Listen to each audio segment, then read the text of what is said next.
जे देवी प्रसाद मंगराज तमे कहाँ करूछो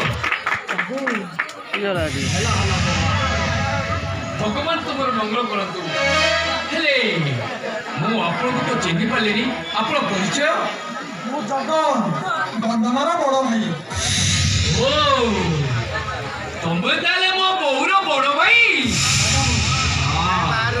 मो बौटी जेमिति धीरस्थिर तमे भी ठीक सेमिति धीरस्थिर ठीक अछि हाय सुनो तुम ए सोफा पर बसी था मु जाउची बंदना को डाकी दू छांचुनटा करनो नाई बाबू आमे लो गरीब किया लोक आपनकर दामी सोफारे बसिले आपनकर दामी सोफाटा मोरा हलची बाबा मैं तळे बसुची मो बंदना को टिके डाकी दियो मु देखा करे चली छी ए जगन अरे तू सोफा रे बसले सोफा नष्ट हो जो अरे तू ते एक कथा किए कहला जगन ए जगन गोटे कथा मन रखिबो तू जाने छु नहीं मु जाने नहीं ए धनी गरीब भेद भाव दुनिया रे उठी आइछि आ दुनिया रे महा विप्लवी स्वर उठिछि हां अरे ऋषि विप्लव हो कि रोज विप्लव हो दीप माटी रे ती रहू कि सोना रे ती रहू सेटा आलोक ऊपर प्रदान करे नहीं आलोक ऊपर उज्जवल करे अरे कथा रे अछि प्रा दीप तले अंधार आ बंध तले चाष आ बंधु बळे बास हां अरे आसो तुम्हें ये अपेक्षा करतो मु जाउछि बंधले को डाकी दउछि सतरे मो बंदनार ससुर मनीष से साक्षात देवता केते सुंदर कथा कहते केते बढ़िया लोक मो बंदनाटी बहुत भल भाई बंदना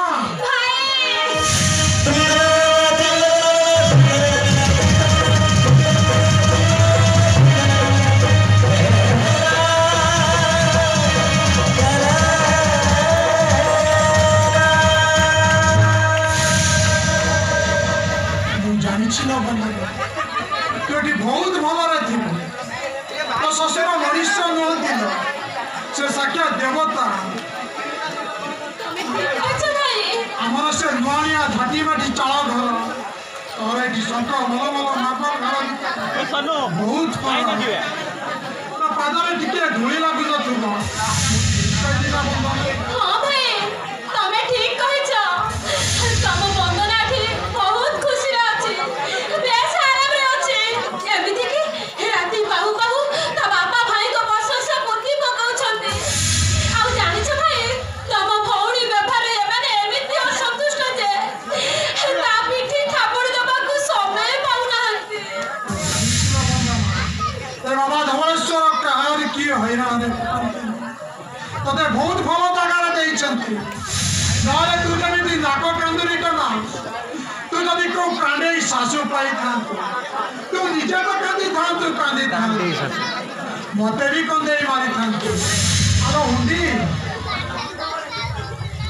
तो बड़ भी तो नहीं देखी से कोन घर नांती अछति भाई ताको पाखर कोन किछ काम थिला हेलो हुंडी अपने काम थिला विनय बाबू को देखा करती नहले देखा करती एते दिन पर हम तो घर को जते बेले आसी मो विनय बाबू को देखा न करे मो मन का कोन बुझी मु जानि छिलो बंदना और एते बड़ घर एते भल परिवेश मु देखि सरिला पर मोटा मन आउछि मो विनय बाबू बहुत भल लोक आइथिलो कहिली ना बंदना हाँ भाई तमे ठीक कहिछ तम भिड़े बहुत भलो से तम भौणी को बहुत भलो पाती एमिति भलो पाती जे तमे विश्वास करि पारिबनी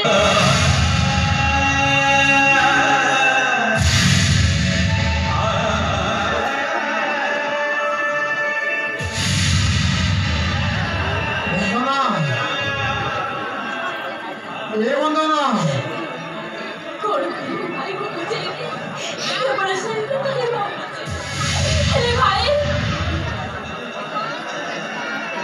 तमको कहले से आसला पूर्व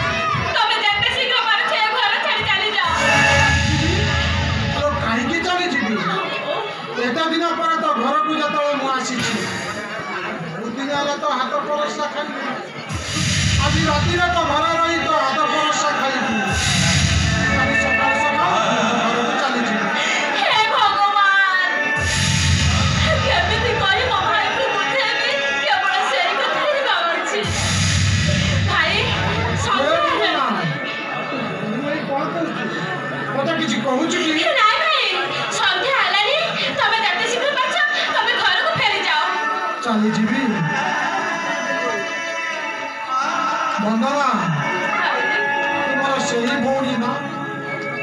କାମରୁ ଫେରିବା ମୋର ଟିକେ ବିଳମ୍ବ ହେଇଗଲେ ଯେ ମୋ ଫେରିବା ବାଟକୁ ଚାତକ ପରି ଚାହିଁ ବସିଥାଏ, ସେହି ଭଉଣୀ ଆଜି ମୋତେ ଚାଲିଯିବାକୁ ବାଧ୍ୟ କରୁଛି।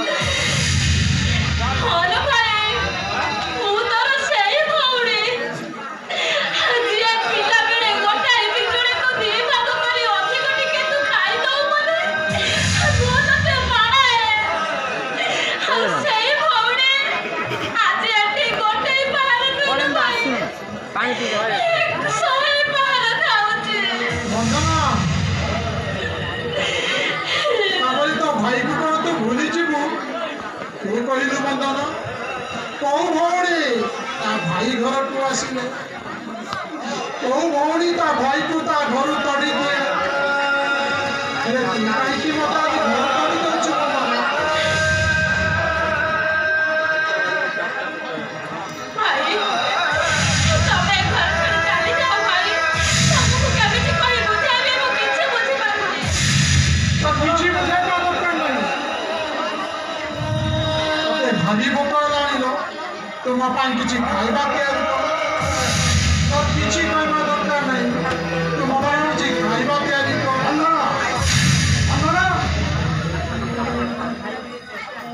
अरे जो कोटा तुमको देती आयरन करने पाए से आयरन ही सच्ची कि नहीं?